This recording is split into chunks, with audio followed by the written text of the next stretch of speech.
What are base? Now, to identify base, there are two important characteristics we can understand. Firstly, bases are bitter, and if you touch the base, it gives you a soapy feeling. You would need to wash your hand.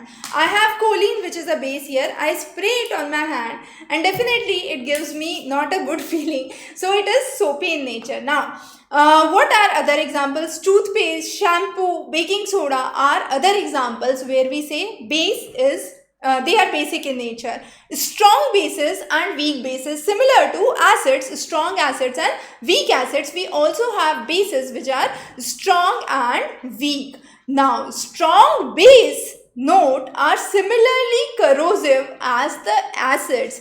However, weak base are not that corrosive. Examples of strong base is sodium hydroxide, potassium hydroxide. They are strong base. I have sodium hydroxide as an example here, and this is a strong base. So bases which are strong actually give a very significant color on the indicator.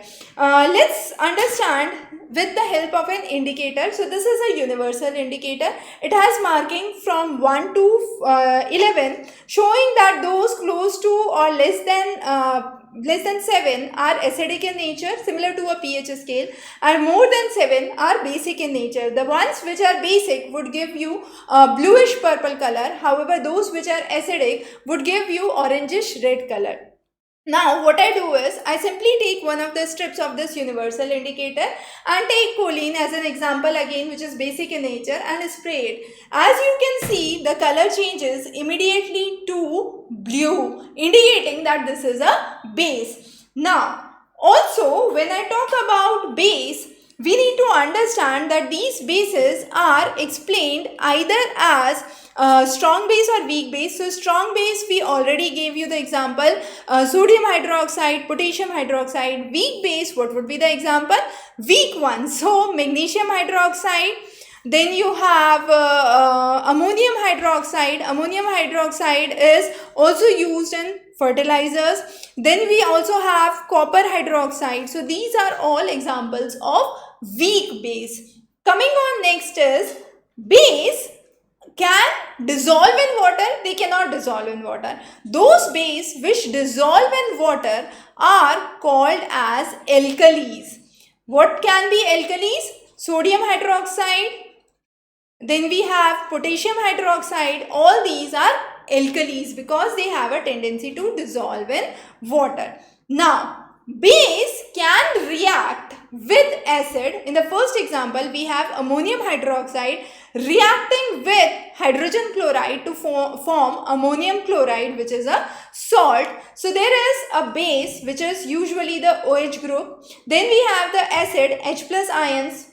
So acid and base react to form salt and water. The first one.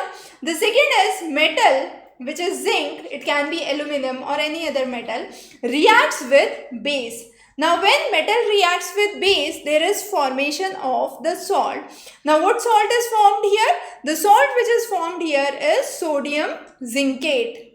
So when sodium reacts with when sodium hydroxide reacts with zinc, sodium zincate is formed along with hydrogen gas, which is released. So this is some of the important characteristics of bases. Now, what are the common bases and where they are found? Calcium hydroxide. Calcium hydroxide we know well, lime water. Now I have been talking about example of choline so far. So choline, which is the window cleaner, usually have a weak base which is ammonium hydroxide. Then we have sodium hydroxide, potassium hydroxide. Sodium hydroxide and potassium hydroxide are commonly seen in soaps and detergents. Then when there is a lot of acidity, as I said, milk of magnesia is used. What is milk of magnesia? Nothing but magnesium hydroxide. So magnesium hydroxide is again a base which is used to neutralize the stomach acid and form salts. So magnesium hydroxide is used for indigestion, commonly called as milk of magnesia. Milk of magnesia is the commonly prescribed thing which is given for indigestion. So those are some of the examples of base. And how do we actually identify base? Similar to acids, base can be strong and weak in nature. The strong bases are more corrosive. Base can dissolve in water. Those bases which dissolve in water are known as alkalis. Now, be it acid or base, they can be identified with indicators which we would understand in the next section. And also, acid and base react to form salts, and this process which we have understood in our first equation explains the process of neutralization.